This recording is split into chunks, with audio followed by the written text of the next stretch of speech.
বন্ধুরা, আমি বাইরে আছি এবং আপনাদের সাথে একটি জিনিস শেয়ার করতে চাচ্ছি।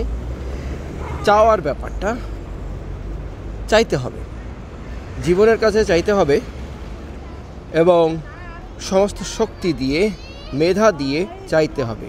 মানে হচ্ছে মানুষের কাছে কিছু চাওয়া যাইবে না।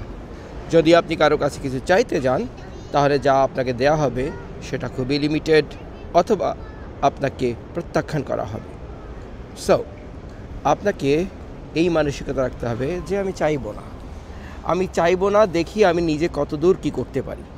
অনেকে আছেন সিম্পলি জাস্ট হার মেনে যান এবং হাত পেতে বসেন। এ ধরনের মানুষের কিন্তু অভাব নেই, প্রচুর আছেন।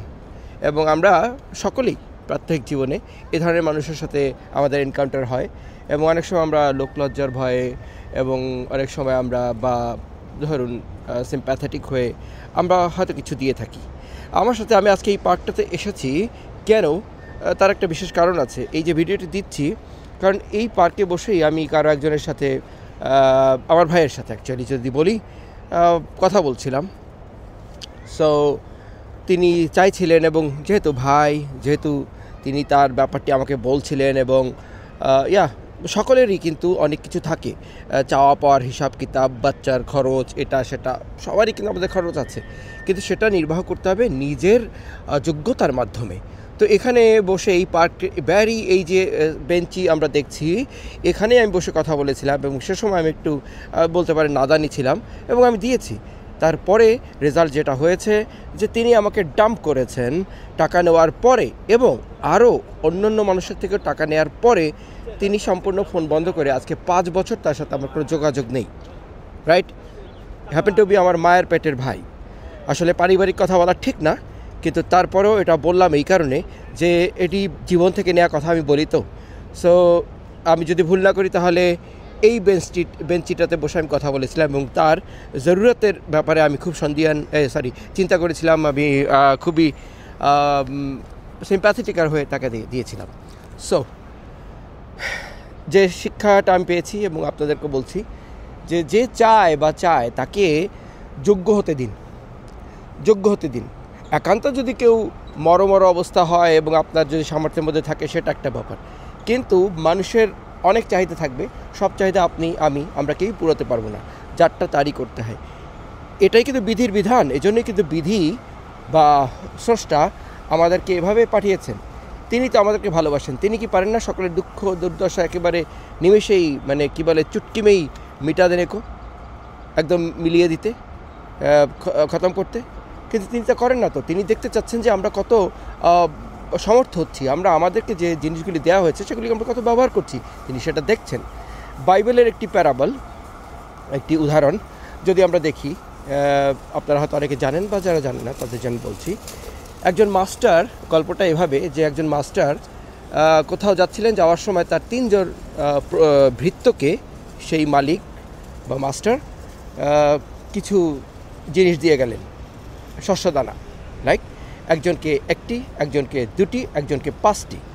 সো এগুলি যখন তারা পেলেন এবং মালিক চলে যাওয়ার পরে কিছুদিন পরে মালিক বললেন যে আমি আসবো, এবং তিনি আসলেন। আসার পরে মালিক বললেন যে ওকে, আমি তো অনেক দিন পরে এসেছি, তোমাকে আমি কিছু সম্পত্তি দিয়েছিলাম, একটা বীজ দিয়েছিলাম, তুমি সেটা দিয়ে কী করেছো? সে বলল যে, প্রথমকে জিজ্ঞেস করেছে দুটা যাকে দিয়েছে তাকে। সে বলল যে হ্যাঁ, আপনি আমাকে 2টো দিয়েছেন, এবং আমি সেই 2টোকে 4টাকে রূপান্তরিত করেছি, আমি এটাকে বৃদ্ধি করেছি। তিনি বললেন ভেরি গুড। মাস্টার খুশি হলেন। তারপরে যাকে 5টা দেওয়া হয়েছিল তাকে বললেন তুমি কি করেছো? তিনি বললেন যে আপনি 5টা দিয়েছিলেন, আমি সেটা থেকে ওয়ার্কআউট করেছি, এবং 5টা থেকে আমি 10টাতে উপনীত করেছি, এটাকে 10টা বানিয়েছি। তিনি বললেন yes, good, one heck of a job. And then তিনি যাকে 1টা দেওয়া হয়েছিল তাকে বললেন তুমি কি করেছো? তিনি বললেন যে আপনি দিয়েছেন, এবং আমি জানি যে আপনি আসবেন এবং আপনাকে আমাকে দেখাতে হবে, তো আমি এটাকে মাটির নিচে পুঁতে সুন্দর করে রেখেছি, অথবা এমন সাজিয়ে গুছিয়ে রেখেছি কেউ চুরি করে নিতে পারেনি, এটা একদম সেভাবে আছে। তো মাস্টার বললেন যে এই বীজটা যে 5টা যাকে দিয়েছিলাম তাকে নিয়ে দাও।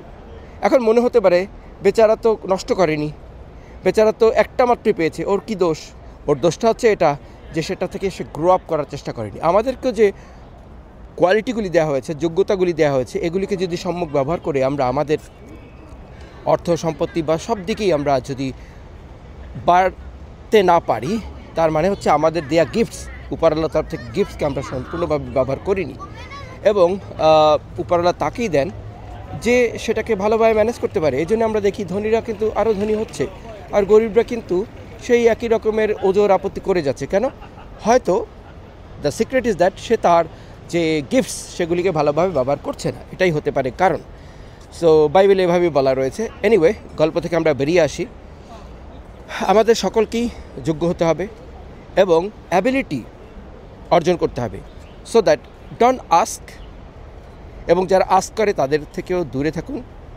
কেন চাইবে? আপনার সম্পত্তি আপনার সন্তানের মতো। আপনার 10টা সন্তান রয়েছে, তার থেকে একটি সন্তান আপনি আমাকে দিয়ে দেবেন, এটা কি সম্ভব? নো। আপনার সন্তান আপনার, একান্তই আপনার। সে আপনার স্বপ্নের ফসল বা যেটা আমরা বলি, কেউ দেয় না।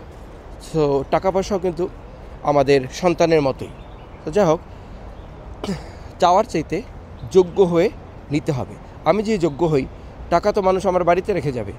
অনেক হিরো হিরোইনরা বলে না, সবই সুপারহিট হওয়ার পরে বাসায় টাকা এসে প্রডিউসাররা দিয়ে যায়। কেন দিয়ে যায়? কারণ সে যোগ্য হয়েছে, কারণ তার যোগ্যতা সৃষ্টি হয়েছে, তার অ্যাকসেপ্টেবিলিটি বেড়েছে, মানুষজন তাকে চায়, পৃথিবী তাকে চায়। সো আমরা যোগ্য হয়ে উঠি। আজকের এই জায়গাটা থেকে আমি ভিডিও এখানে শেষ করছি এই কারণে যে আমি একটি সবক পেয়েছিলাম এখান থেকে। প্রতিনিয়ত আমরা শিখি, এমন না যে সেটা আমার প্রথম শেখা ছিল, শিখেছি তো অনেক আগে। কিন্তু হয় কি, অনেক সময় এত কাছের লোক এবং কিছু কিছু লোক ইমোশনালি টাচ আপ হয়ে তারা কিন্তু সম্পর্কের বা বিশেষ একটা বিষয়ের সুবিধা আদায় করে কিন্তু আপনার থেকে কায়দা করে ফায়দা লুটে যায়, যেটা হ্যাপেন টু বি আমার ভাইও করেছেন। তো যাক, এটা আমি এখন আর বলতে চাই না, কারণ নিজের শেষমেশ তো নিজের ভাই। হ্যাঁ, তো তারপরেও কিন্তু ইভেন ভাই হোক বা যেই হোক, টাকা খুব বড় একটা জিনিস। টাকা বড় জিনিস, কেউ চাইলেই তাকে দেওয়া যাবে না।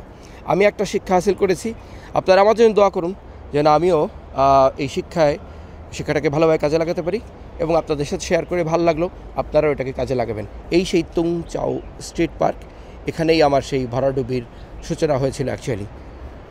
এনিওয়ে, ধন্যবাদ, খোদা হাফেজ। আবার একটি ভিডিওতে কথা হবে, দেখা হবে।